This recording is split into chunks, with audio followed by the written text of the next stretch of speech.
ಮಧ್ಯದಲ್ಲಿ ಇರುತ್ತೆ ಆ ಬೂತು. ಅಲ್ಲಿ ಇಡೀ ವ್ಯವಸ್ಥೆ ಹೋಗುತ್ತೆ, ಅವರಿಬ್ಬರು ಓಟ್ ಹಾಕ್ಸ್ಕೊಳ್ಳೋದಕ್ಕೆ ಇಡೀ ವ್ಯವಸ್ಥೆ ಹೋಗುತ್ತೆ. ಪ್ರಜಾಪ್ರಭುತ್ವದ ಆಶಯ ಅದು, ಒಬ್ಬ ಅರ್ಹ ಮತದಾರ ಕೂಡ ಮತದಾನದ ಹಕ್ಕಿನಿಂದ ವಂಚಿತ ಆಗಬಾರದು. ಹಾಗೆ ಪ್ರಜಾಪ್ರಭುತ್ವದ ಆಶಯ ಒಬ್ಬ ಅನರ್ಹ ಮತದಾರ ಕೂಡ ಬಂದು ಓಟ್ ಹಾಕಬಾರದು. ಅನರ್ಹ ಮತದಾರ ಬಂದು ಓಟ್ ಹಾಕಬಾರದು. ಅದು ಆರೋಗ್ಯವಂತ ಪ್ರಜಾಪ್ರಭುತ್ವದ ಒಂದೇ ನಿಮಿಷ ಬನ್ನಿ. ಚುನಾವಣಾ ಆಯೋಗದ ಯಾರಾದರೂ ಇದನ್ನು ಈ ಚರ್ಚೆ ನೋಡ್ತಿದ್ರೆ, ಬೆಂಗಳೂರಿನಲ್ಲಿ ಮೊನ್ನೆ ಜಾತಿಯ ಸರ್ವೇಕ್ಷಣೆ ನಡೀತು. ಹೌದು. ನನಗೆ ಈ ಗ್ರಾಮೀಣ ಭಾಗದಲ್ಲಿ ಬಿ ಸಿಟೀಸ್ಗಳಲ್ಲಿ ಪ್ರಾಬ್ಲಮ್ ಇರಲ್ಲ. ಅಲ್ಲಿ ರಾಜಕೀಯ ಪಕ್ಷಗಳ ಏಜೆಂಟ್ಗಳು ಮತ್ತು ಅಲ್ಲಿನ ವಾರ್ಡ್ಗಳವರಿಗೆ ಬಹಳ ಸಂಬಂಧಗಳಿರ್ತವೆ. ಬೂತ್ ಲೆವೆಲ್ವರೆಗೆ ಪಾರ್ಟಿಯಲ್ಲಿ ಹೋಗಿರುತ್ತೆ.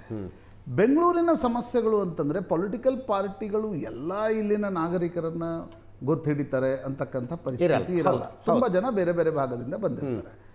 ಮೊನ್ನೆ ಸಮೀಕ್ಷೆಯಲ್ಲಿ ಏನಾಯಿತು ಅಂತಂದರೆ, ಎಲ್ಲ ಮನೆಗಳಲ್ಲಿ ಹೋಗಿ ಚೀಟಿ ಅಂಟಿಸ್ಬಿಟ್ಟು. ಹಿಂದುಳಿದ ವರ್ಗಗಳ ಆಯೋಗದ ಸಮೀಕ್ಷೆ. ನಾಳೆ ನಿಮಗೆ ಈ ಒಂದು ಚುನಾವಣಾ ಆಯೋಗದ SIR ಪ್ರಕ್ರಿಯೆಯಲ್ಲೂ ಬರೋದು ಅದೇ ಸ್ಟಾಫೇ, ಬೇರೆ ಯಾರು ಬರಲ್ಲ ಅಲ್ಲಿ. ಹೌದು, ಅದೇ ಸ್ಟಾಫ್ ಬರೋದು. ಹೀಗಾಗಿ ಮಹಾನಗರಗಳಲ್ಲಿ ನನಗನ್ಸುತ್ತೆ ನೋಡಿ, ಇದು ಕೇಂದ್ರ ಚುನಾವಣಾ ಆಯೋಗದ ಮೇಲೆ ಈ ಆರೋಪಗಳನ್ನು ವಿಪಕ್ಷಗಳು ಮಾಡ್ತಾ ಇದ್ದಾಗ ಅದರದ್ದು ಜವಾಬ್ದಾರಿ ಇದೆ, ಪೊಲಿಟಿಕಲ್ ಪಾರ್ಟಿಗಳದ್ದು ಜವಾಬ್ದಾರಿ ಇದೆ. ನೀವು 10 ರಿಂದ 6 ಮನೆಯಲ್ಲಿರಲ್ಲ, ನೀವು ಡಿಲೀಟ್ ಮಾಡಿಬಿಟ್ರೆ ನನಗನ್ಸುತ್ತೆ ಮಹಾನಗರಗಳಲ್ಲಿ ಅಂತ ನಮ್ಮ ಪಕ್ಷಗಳಿಂದ ಮಾಡಿರ್ತೀವಲ್ಲ. ಹೌದ್ರಿ, ಈಗ ನೀವು ಸಿಟಿಗಳಲ್ಲಿ ಅಪಾರ್ಟ್ಮೆಂಟ್ ಅಲ್ಲಿ ಒಳಗೆ ಬಿಟ್ಕೊಳ್ಳಲ್ಲ. ಆಮೇಲೆ ಪೊಲಿಟಿಕಲ್ ಪಾರ್ಟಿಗಳಿಗೆ ಅಪಾರ್ಟ್ಮೆಂಟ್ ಕಾಂಪ್ಲೆಕ್ಸ್ ಒಳಗೆ ಬಿಟ್ಕೊಳ್ಳಲ್ಲ, ಅವ್ರನ್ನ ಸಂಬಂಧ ಸಂಪರ್ಕನೂ ಇರಲ್ಲ ಇಲ್ಲಿ. ಅಂಥ ಸಂದರ್ಭದಲ್ಲಿ ನನಗನ್ಸುತ್ತೆ ಚುನಾವಣಾ ಆಯೋಗ should be extra cautious for Bengaluru, Mangaluru, Hubli. ಯಾಕಂದ್ರೆ 10 ರಿಂದ 6 ಅವ್ರ ಮನೆಯಲ್ಲಿರಲ್ಲ. ನೀವು ಸ್ಪೆಷಲ್ ಡ್ರೈವ್ ರಾತ್ರಿ 8 ರಿಂದ 12 ಮಾಡ್ತೀರಾ, ಮಾಡಿ ಆ ರೀತಿಯ ಡ್ರೈವ್ಗಳನ್ನು. ಅದರ್ವೈಸ್ ಏನಾಗುತ್ತೆ ಅಜಿತ್, ಯಾರ್ಯಾರ್ದು ಹೆಸರುಗಳನ್ನ ಡಿಲೀಟ್ ಮಾಡ್ತಾ ಹೋಗ್ಬಿಡ್ತಾರೆ. ಅವ್ರಿಗೆ ವೋಟಿಂಗ್ ರೈಟ್ಸ್ ಬೇಕಲ್ಲ. ಈಗ ಬರೀ ಪೊಲಿಟಿಕಲ್ ಪಾರ್ಟಿಗಳ ನಮ್ಮ ವೋಟರ್ಸು ಅಂತಲ್ಲ, ನೀವು ಹೇಳಿದ್ರಲ್ಲ, ಪ್ರತಿಯೊಬ್ಬ ಅರ್ಹ ಮತದಾರನಿಗೂ ಆತನಿಗೆ ವೋಟಿಂಗ್ ಮಾಡ್ತಕ್ಕಂಥ ಹಕ್ಕು ದೊರೀಬೇಕು. SIR ಪ್ರಕ್ರಿಯೆ ಕಾರಣದಿಂದ ಆತ ಮಾಡ್ತಾನೋ ಮಾಡೋದಿಲ್ಲೋ ಅದು ಆಮೇಲಿನ ಮಾತು. ಯಾರಿಗೆ ಮಾಡ್ತಾನೆ ಯಾರಿಗೆ ವೋಟ್ ಮಾಡೋದಿಲ್ಲ ಅದು ಆಮೇಲಿನ ಮಾತು. ಬಟ್ ವೋಟರ್ ಲಿಸ್ಟ್ ನಲ್ಲಿ ಅವನ ಹೆಸರು ಇರಬೇಕು. ಸಣ್ಣ ಬ್ರೇಕ್. ಅಕ್ಸೆಪ್ಟ್ ಮಾಡಬೇಕು.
ಬ್ರೇಕ್ ನಂತರ ಲೆಫ್ಟ್ ರೈಟ್ ಅಂಡ್ ಸೆಂಟ್ರಿಗೆ ಮತ್ತೊಮ್ಮೆ ಸ್ವಾಗತ. ರಾಜು ಗೌಡ್ರೆ ಆನ್ ಸರ್, ಸರ್ ಅವ್ರು ಗ್ರೌಂಡ್ ಲೆವೆಲ್ ಕೆಲಸ ಮಾಡಿದ್ದಾರೆ ಸರ್, ಅವರಿಂದ ತಿಳ್ಕೊಳ್ಳೋ ಮಾಹಿತಿಗಳು ಜಾಸ್ತಿ ಇಲ್ಲ.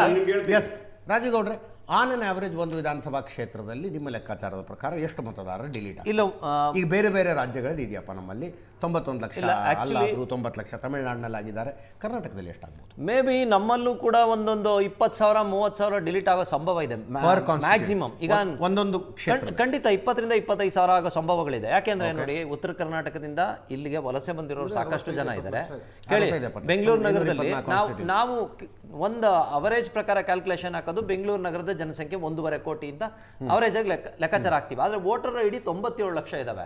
ಆಮೇಲೆ ಇವರೇ ಹೇಳ್ತಾ ಇದ್ರು ಕೂಲಿ ಕಾರ್ಮಿಕರು ಹೊರಗಡೆಯಿಂದ ಬಂದಿರ್ತಾರೆ. ಬಹುಶಃ ಕೆಲವರು ಅಲ್ಲಿ ಲೋಕಲ್ ಲೀಡರ್ಸ್ ಏನ್ ಮಾಡಿರ್ತಾರೆ, ಅವ್ರಿಗೆ ಬೇಕು ಅಂತ ಮಾಡಿಸ್ಕೊಂಡಿರ್ತಾರೆ. ಇದು ಸಹಜ, ಎಲ್ಲಾ ಕಡೆನೇ ಎಲ್ಲಾ ಪಕ್ಷದಲ್ಲೂ ಯಾವ ಪಕ್ಷನಾರು ಬರಲಿ ಮಾಡ್ಕೊಂಡಿರ್ತಾರೆ. ಅವ್ರು ಡಬಲ್ ವೋಟರ್ ಐಡಿ ಕಾರ್ಡ್ ಆಗಿರುವಂತ ಸಂದರ್ಭದಲ್ಲಿ ಡಿಲೀಟ್ ಆಗುವಂತ ಸಂದರ್ಭಗಳಿರ್ತವೆ. ಈಗ ನಂದೇ ಒಂದು ಸಣ್ಣ ಉದಾಹರಣೆ ಕೊಡ್ತೀನಿ. ಅಲ್ಲಲ್ಲ, ಯಾದಗಿರಿ ಕೊಪ್ಪಳದಿಂದ ಬಂದಂಥವ್ರು ಇಲ್ಲೂ ಇದೆ ಅಲ್ಲೂ ಇದೆ, ಪಶ್ಚಿಮ ಬಂಗಾಳದಿಂದ ಬಂದವ್ರದ್ದು ಇಲ್ಲೂ ಇದೆ ಅಲ್ಲಿದೆ, ಅರ್ಥ ಆಗತ್ರಿ. ಬಾಂಗ್ಲಾದೇಶದಿಂದ ಬಂದವ್ರದ್ದು ಅಲ್ಲೂ ಇದೆ. ಅಲ್ಲಿಗೆ ಬರ್ತಾ ಇದ್ದೀನಿ. ಈಗ ನಿಮ್ಗೆ ಕೆಲವು ವಿಚಾರಗಳು ಹೇಳ್ತೀನಿ. ಸಕಲೇಶ್ಪುರ ಈ ಭಾಗಗಳಲ್ಲಿ ಅಲ್ಲಲ್ಲ, ಕೆಲವು ಕಾಫಿ ಎಸ್ಟೇಟ್ಗಳಲ್ಲಿ ಬಾಂಗ್ಲಾದೇಶಿಗರು ಕೆಲಸ ಮಾಡ್ತಾ ಇದಾರೆ ಅನ್ನೋ ಮಾಹಿತಿ ಇದಾವೆ. ಈಗ ನೀವುಗಳೇ ಸಾಕಷ್ಟು ಮಾಧ್ಯಮಗಳಲ್ಲಿ ಬಿತ್ತರಿಸಿದಿರಿ, ಅಲ್ಲೆಲ್ಲೋ ಹೋಗಿ ಹೋರಾಟ ಮಾಡಿದ್ರು, ಇಲ್ಲೆಲ್ಲೋ ಬಂದು ಬಾಂಗ್ಲಾದವರು ಶೆಡ್ ಹಾಕೊಂಡಿದ್ರು ಅನ್ನೋದ್ರ ಬಗ್ಗೆ ಮಾಧ್ಯಮಗಳಲ್ಲಿ ಬಿತ್ತರ ಆಗ್ತಾ ಇದೆ. ಹೋರಾಟಗಳು ನಡೀತಾ ಇದ್ದಾವೆ. ಇಷ್ಟೆಲ್ಲ ಇದ್ದಾಗ ಕೇಸ್ಗಳಾಗ್ತಾ ಇದ್ದಾವೆ. ಇದನ್ನೆಲ್ಲ ಇದ್ದಾಗ ನಾವು ಹೇಳೋದಿಷ್ಟೇ, ಯಾರು ಈ ದೇಶದ ಪ್ರಜೆಗಳಿದಾರೋ ಅವ್ರಿಗೆ ವೋಟ್ ಮಾಡಿ ಹಕ್ಕು ಸಿಗಲಿ. ನೀವಾಗಲೇ ಒಂದು ಮಾತು ಹೇಳಿದ್ರಿ, ಪ್ರತಿಯೊಬ್ಬನ ಒಂದು ವೋಟು ಕೂಡ ಮಿಸ್ ಆಗಬಾರ್ದು ಅಂತ. ಮೊದಲೆಲ್ಲ ಏನಾಗ್ತಾ ಇತ್ತು, 55% 60% ವೋಟ್ ಆಗೋದ್ರೂ ತ್ರಾಸದಾಯಕ. ಈಗ 90% ರೀಚ್ ಆಗಿದೆ. ನಾನು ಒಂದು ಸಣ್ಣ ಉದಾಹರಣೆ ಕೊಡ್ತೀನಿ. ನಂದೊಂದು ಬೂತಲ್ಲಿದೆ, ನನ್ನ ಧರ್ಮಪತ್ನಿದು ಇನ್ನೊಂದು ಬೂತಲ್ಲಿದೆ. ಇಂಥ ಪರಿಸ್ಥಿತಿಯಲ್ಲಿ ಏನಾಗ್ತವೆ ನೋಡಿ, ಇವ್ರು ವೋಟರ್ ಲಿಸ್ಟ್ ಸೇರಿಸುವಾಗ, ಈಗ ಅದಕ್ಕೇನೆ SIR ಪಟ್ಟಿ ಪರಿಷ್ಕರಣೆ ಅಂತ ಹೋದಾಗ ಅಲ್ಲಿ ನಾವು BLA 2ಗಳಿಗೆ ಟ್ರೈನ್ ಅಪ್ ಮಾಡ್ತೀವಿ.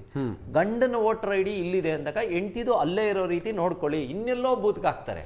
ಈ ಪರಿಸ್ಥಿತಿಯಿಂದ ಏನಾಗ್ತದೆ, ಈಗ ನಾನು ವೋಟ್ ಮಾಡ್ಲಿಕ್ಕೆ ಹೋಗ್ತೀನಿ, ನನ್ನ ಹೆಂಡ್ತಿ ನನ್ನ ತಾಯಿನ ಕರ್ಕೊಂಡು ಹೋಗ್ತೀನಿ, ಅವರಿಬ್ಬರದು ವೋಟ್ ಸಿಗ್ಲಿಲ್ಲ ಅಂದಾಗ ನಾನು ಏನು ಮಾಡ್ತೀನಿ, ನಾನು ಬೇಜಾರು ಮಾಡ್ಕೊಂಡು ವಾಪಸ್ ಬಂದಿರೋಂಥ ಉದಾಹರಣೆಗಳು ಸಾಕಷ್ಟು ಇರ್ತವೆ. ನಿಮ್ದೊಂದು ಬೂತು ನಿಮ್ಮ ಹೆಂಡ್ತಿದೊಂದು ಬೂತು ಅಂತಿದ್ದೀರಿ, ನಮ್ದೊಂದು ಬೂತು ನಮ್ಮ ಹೆಂಡ್ತಿದ್ ಇನ್ನೊಂದು ಜಿಲ್ಲೆಯಲ್ಲಿ ಇರುತ್ತೆ ಅಂತ ಕೇಸ್ಗಳು. ಆ ತರ ಕೇಸ್ಗಳು ಏನಾಗ್ತವೆ, ಸರ್ ಪ್ಲೀಸ್, ಒಂದೇ ಅಡ್ರೆಸ್ ಬೇರೆ ಬೇರೆ ಬೂತ್ ಅಂದ್ರೆ ಏನ್ ಅರ್ಥ? ಅದನ್ನೇ ಪರಿಷ್ಕರಣೆ.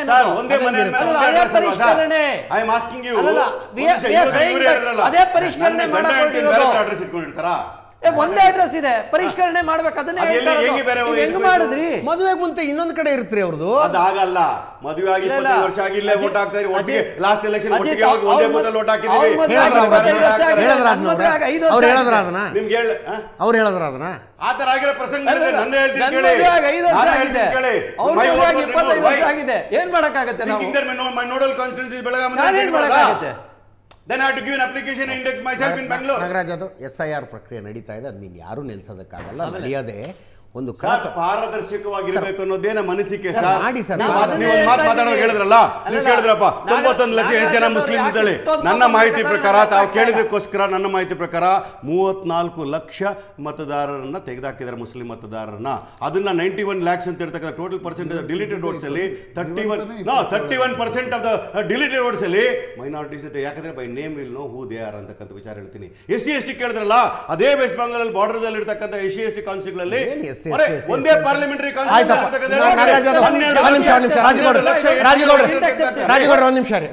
ರಾಜಗೌಡ್ರ ಒಂದು ನಿಮಿಷ ರೀ. SC/ST ಓಟ್ ಡಿಲೀಟ್ ಮಾಡ್ತಾರೆ, SC/ST ಓಟ್ ಡಿಲೀಟ್ ಮಾಡ್ತಾರೆ. ಈ ವರ್ಷ ಅಲ್ವಾ, ಒಂದು ನಿಮಿಷ ರೀ, 2025 ಮಧ್ಯಭಾಗದಿಂದ ಅಲ್ವಾ SIR ಶುರುವಾಗಿರೋದು. ಇಲ್ಲಿ ತನಕ ಏನಾಗಿಲ್ಲ. 2014ರಿಂದ ಇಲ್ಲಿವರೆಗೂ ನಡೆದಂಥ ಚುನಾವಣೆಗಳಲ್ಲಿ SC ರಿಸರ್ವ್ಡ್ ಕಾನ್ಸ್ಟಿಟ್ಯೂನ್ಸಿ ಎಷ್ಟು ಗೆದ್ದಿದ್ದೀರಿ ನೀವು? ಯಾರೋ ಗೆಲ್ಲುವ ಸೋಲಿಂದ ತೀರ್ಮಾನ ಮಾಡೋದಲ್ಲ. ನೀವು ಹೇಳ್ತಾ ಇರೋದೇನಂದ್ರೆ SC ನಮಗ್ ಮತ ಹಾಕ್ತಾರೆ, ಅವ್ರ ಮತಗಳನ್ನ ಡಿಲೀಟ್ ಮಾಡಿದ್ದಾರೆ. ST ಓಟ್ ನಮಗ್ ಬರ್ತವೆ, ಅವ್ರ ಮತಗಳನ್ನ ಡಿಲೀಟ್ ಮಾಡಿದ್ದಾರೆ.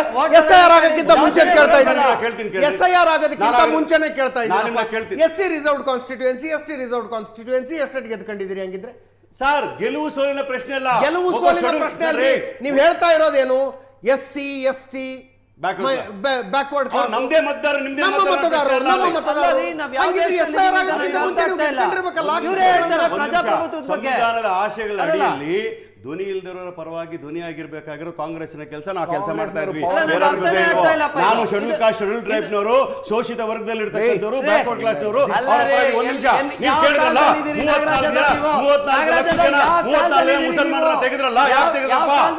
ನಾನು ನಿಮ್ನ ಕೇಳ್ತಾ ಇರ್ತಕ್ಕಂಥದ್ದು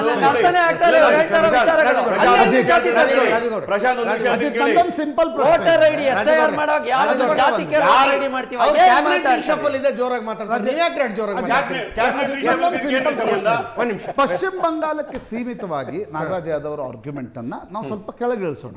ಕೆಳಗಂದ್ರೆ ಪ್ರಾಕ್ಟಿಕಲಿ ಗ್ರೌಂಡ್ ಲೆವೆಲ್ ಇಳಿಸೋಣ. ಈಗ ಒಂದು ವಾರ್ಡ್ನಲ್ಲಿ 1,000 ಮುಸ್ಲಿಮರ ಹೆಸರು ತೆಗೆದುಹಾಕಿದ್ರು ಅಂತ ಅನ್ಕೋಣ. ನಾಗರಾಜ್ ಯಾದವ್ ಅವ್ರ ಪಾರ್ಟಿಯಲ್ಲೇನು ಗ್ರೌಂಡ್ ಲೆವೆಲ್ ಅಲ್ಲಿ ಇಲ್ಲ, ಮಮತಾ ಬ್ಯಾನರ್ಜಿ ಅವ್ರ ಪಾರ್ಟಿ ಗ್ರೌಂಡ್ ಲೆವೆಲ್. ಅವರು ನಿಶ್ಚಿತವಾಗಿ ಹೋಗಿ ದಾಖಲೆಗಳನ್ನ ಕೊಡೋ ಕೆಲಸ ಮಾಡಿರ್ತಾರೆ. ಕೇರಳದಲ್ಲಿ ಮುಂಚೆ ಬಿಎಲ್ಎ ಅಬ್ಜೆಕ್ಷನ್ ಮಾಡಬೇಕಲ್ಲ, ಯಾಕೆ ತೆಗೆದಿದ್ದೀರಿ? ಅಬ್ಜೆಕ್ಷನ್ ನಾನು ಹೇಳೋದು, ನೀವು ಅಬ್ಜೆಕ್ಷನ್ ಬಿಡಿ, ನಂತರದ ಸಂದರ್ಭದಲ್ಲಿ ಹೋಗಿ ನಿಮ್ಮ ಬಳಿ ದಾಖಲೆಗಳಿದ್ರೆ ಅವ್ರು ಹೋಗಿ ದಾಖಲೆಗಳನ್ನು ಕೊಡ್ತಾರೆ. ದಾಖಲೆಗಳನ್ನ ಪರಿಷ್ಕರಣೆ ಜ್ಞಾನೇಶ್ ಕುಮಾರ್ ಮಾಡ್ತಾರ? ಇಲ್ಲ, ಬಿಎಲ್ಒನೇ ಮಾಡಬೇಕು. ಮುಖ್ಯ ಚುನಾವಣಾ ಆಯುಕ್ತರು ಬಂದು ಕುಳಿತುಕೊಂಡು ವಾರ್ಡ್ ನಲ್ಲಿ ಯಾರನ್ನ ಇದೆ ಇವ್ರು ತಗೊಳ್ಳಿ ಇವ್ರು ತಗೊಳ್ಬೇಡಿ ಅಂತ ಹೇಳ್ತಾರೆ. ಅಥವಾ ಕೇಂದ್ರ ಚುನಾವಣಾ ಆಯೋಗ 3 ಚುನಾವಣಾ ಆಯುಕ್ತರು ದಿಲ್ಲಿಯಲ್ಲಿಂದ ಆಫೀಸ್ ಬಿಟ್ರೆ ಏನು ಬೇರೆ ಬೇರೆ ರಾಜ್ಯಗಳಲ್ಲಿ ಅಲ್ಲಿನ ಕೇಡರ್ಗಳನ್ನೇ ತಗೋಬೇಕಲ್ಲ? ಏನು ಬೇರೆ ಕೇಡರ್ ಮುಖ್ಯ ಚುನಾವಣಾ ಆಯುಕ್ತರನ್ನು ಹಾಕ್ತಾರ? ಅಲ್ಲ, ನಾನು ಹೇಳೋದು ನಿಮ್ದು ರಾಜ್ಯ ಸರ್ಕಾರ. ಈಗ ಬಿಹಾರ ಒಪ್ಕೋತೀನಿ ರೀ, ನೀವು ಹೇಳಿದ್ರೆ ಬಿಹಾರ ಒಪ್ಕೋತೀನಿ. ಪಶ್ಚಿಮ ಬಂಗಾಳದಂಥ ರಾಜ್ಯದಲ್ಲಿ ಫಿಯರ್ಸ್ಲಿ ಪೊಲಿಟಿಕಲ್ ಬ್ಯಾಟಲ್ ಮಾಡುವ ಮಮತಾ ಬ್ಯಾನರ್ಜಿ ಬಳಿ ಡಾಕ್ಯುಮೆಂಟ್ಗಳು ಇದ್ದಿದ್ರೆ ಅವ್ರು ಬಿಡ್ತಾ ಇದ್ರ ಅದನ್ನ? ಸರ್, ಡಾಕ್ಯುಮೆಂಟ್ ಇದ್ದಿದ್ದಕ್ಕೆ 24 ಜನ ವಾಪಸ್ ತರಿಸಕ್ಕೆ ಪ್ರಯತ್ನ ಮಾಡಿದ್ದು, ಅದಕ್ಕೆ ಕೋರ್ಟ್ಗೆ ಹೋಗಿ ಖುದ್ದಾಗಿ ಆರ್ಗ್ಯುಮೆಂಟ್ ಮಾಡಿರ್ತಕ್ಕಂಥದ್ದು. ಎಲ್ಲೋ ಒಂದು ಬಯಾಸ್ ನಡ್ಕೊಳ್ತಾ ಇರ್ತಕ್ಕಂಥ ಎಲೆಕ್ಷನ್ ಕಮಿಷನ್ ಆಫ್ ಇಂಡಿಯಾ ಬಗ್ಗೆ ಅಪಸ್ವರಣ ಎತ್ತಿರ್ತಕ್ಕಂಥ ವಿಚಾರಗಳು. ಅದು ಪ್ರೈಮ್ ಆಫೀಸ್ ಫೈನಲ್ ಜಡ್ಜ್ಮೆಂಟ್ ಬರೋವರೆಗೂ ಕೂಡ don't give a clean chit to ECI. Sir, ಯಾವ ಪ್ರಕರಣದಲ್ಲಿ ಹೋದ್ರೂ ಸುಪ್ರೀಂ ಕೋರ್ಟ್ ಅರ್ಜಿಯನ್ನು ಸ್ವೀಕಾರ ಮಾಡಿ ನಾಗರಾಜ್ ಯಾದವ್ ಈ ದೇಶದಲ್ಲಿ ವಾದ ವಿವಾದಗಳಾಗಿದೆ ನೋಡಿ. 91 ಲಕ್ಷ ಮತದಾರರನ್ನು ಹೊರಗೆ ಇಡ್ಲಿಲ್ಲ ಸುಪ್ರೀಂ ಕೋರ್ಟ್ ಅವ್ರದ್ದು. ಏನ್ ಮಾಡ್ತಾರೆ, ಅಲ್ಲಿರ್ತಕ್ಕ ಟ್ರಿಬ್ಯುನಲ್ ಕೋರ್ಟ್ಗಳ ಜಡ್ಜ್ಗಳೆಲ್ಲ ಇಟ್ಟು ಕೆಲಸ ಮಾಡಿ 24 ಜನ 20 ಸೇರಿಸಿದ್ರಲ್ಲ, ಅಂದ್ರೆ ಪ್ರೈಮ್ ಆಫೀಸ್ ತಪ್ಪು ಮಾಡಿದ್ರು. ಇವ್ರು ಹೇಳ್ತಾರಲ್ಲ, ನಮ್ಮ ರಾಜೀವ್ ಗೌಡ್ರು ಈ ದೇಶದಲ್ಲಿ ಒಂದೇ ಮನೇಲಿ ಇರ್ತಕ್ಕಂಥ ಒಂದೇ ಸಣ್ಣ ಮಕ್ಕಳಿಗೂ ಗೊತ್ತು, ರಾಜ್ಯ ಸಣ್ಣ ಮಕ್ಕಳಿಗೂ ಗೊತ್ತು. ಎಲೆಕ್ಷನ್ ಕಮಿಷನ್ ಕೇಂದ್ರ ಸರ್ಕಾರ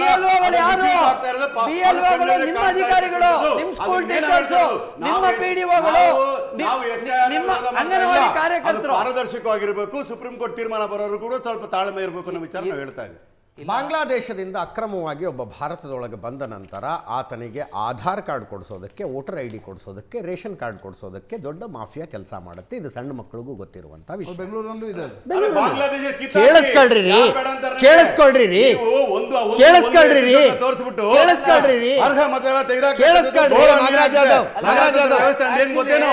ಅರ್ಹ ಮತದಾರನಿಗೆ ಅವಕಾಶ ಕೊಡ್ತಕ್ಕಂಥದ್ದೇ ನಿಜವಾದ ಪ್ರಜಾಪ್ರಭುತ್ವ.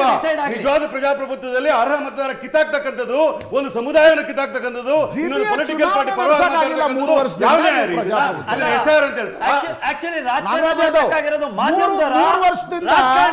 ಡಿಸೈಡ್ ಆಗಲಿ.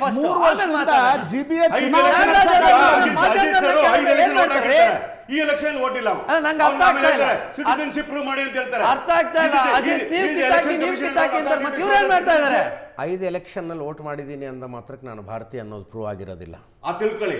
ಆದ್ರೆ ಅವ್ನು ಮತದಾರ ಆಗಿದ್ದಾನೆ, ಅವ್ನು ಇಲ್ಲಿಟ್ಟು ಮತದಾರ ಆಗಿದ್ದಾನೆ ಅಂದ್ರೆ ಮತದಾರ ಪಟ್ಟಿಲಿ ಹೆಸರು ಸೇರಿಸಿದಾರಿ. 2000 ನಿನಗೆ 50 ವರ್ಷ ವಯಸ್ಸಾಗಿದೆಯಪ್ಪ. 2002ರಲ್ಲಿ ಯಾಕೆ ಪಟ್ಟಿ 5 ಎಲೆಕ್ಷನ್ ಅಲ್ಲಿ ಇಲ್ದಿರ ಇವಾಗ ಯಾಕೆ ಬಂದು ನಿಮಗೆ ಸೇರಿಸಬೇಕು ಅನ್ನೋದು ಉದ್ದೇಶ. ದೇಶದ ಸಾರ್ವಭೌಮತೆಗೆ ಏನು ಬಂತಿದೆ ಅಂದ್ರೆ ಈ ದೇಶದ ನಾಗರಿಕರನ್ನ ಪ್ರಶ್ನೆಗಳು ಆಗ್ತಿಲ್ವಾ? What was election commission doing all these years by allowing Ajit to vote when he was not eligible voter? ಭಾರತೀಯ ಹೌದು ಅಲ್ವೋ ಅನ್ನೋ ಚೆಕ್ ಮಾಡ್ತಾ ಇರಲಿಲ್ಲ ಎಲೆಕ್ಷನ್ ಚೆಕ್ ಮಾಡ್ತಿದ್ದಾರೆ. Does he got a right to ask you about citizenship? Definitely. That is a legal question. ಯಾಕೆ ಕೇಳಬಾರದು? That is what is pending in the Supreme Court. ನೀವು ಅವನು ಇರ್ತಕ್ಕಂಥ ನೋಡ್ರಿ, ಸುಪ್ರೀಂ ಕೋರ್ಟ್ ನಲ್ಲಿ ಪೆಂಡಿಂಗ್ ಇರೋದು ಆಧಾರ್ ಕಾರ್ಡ್ ಭಾರತೀಯತೆಯ ಪುರಾವೆ ಹೌದು ಅಲ್ವೋ ಅನ್ನೋ ವಿಷಯ. ಹೌದ್ರಿ, ಆಧಾರ್ ಕಾರ್ಡ್ ಅಲ್ಲ ಅಂತ we are living there, but Aadhaar card not prove the citizenship ಅಂತ ನನಗೆ ಗೊತ್ತಿದೆ. ಬರ್ಲಿ ಬಿಡ್ರಿ, ಸುಪ್ರೀಂ ಕೋರ್ಟ್ ತೀರ್ಪು ಬರೋರು ಕಾಯ್ರಿ.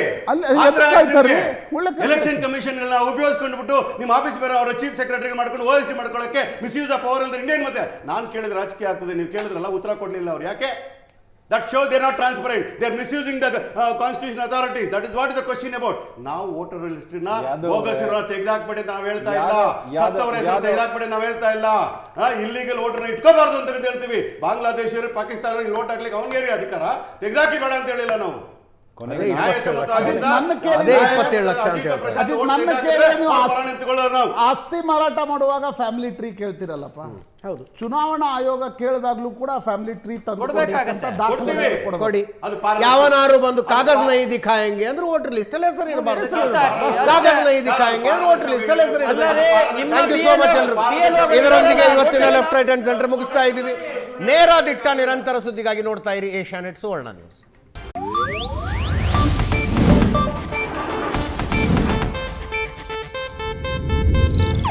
ಇದು ಏಷ್ಯಾನೆಟ್ ನ್ಯೂಸ್ ನೆಟ್ವರ್ಕ್ ಪ್ರಸ್ತುತಿ.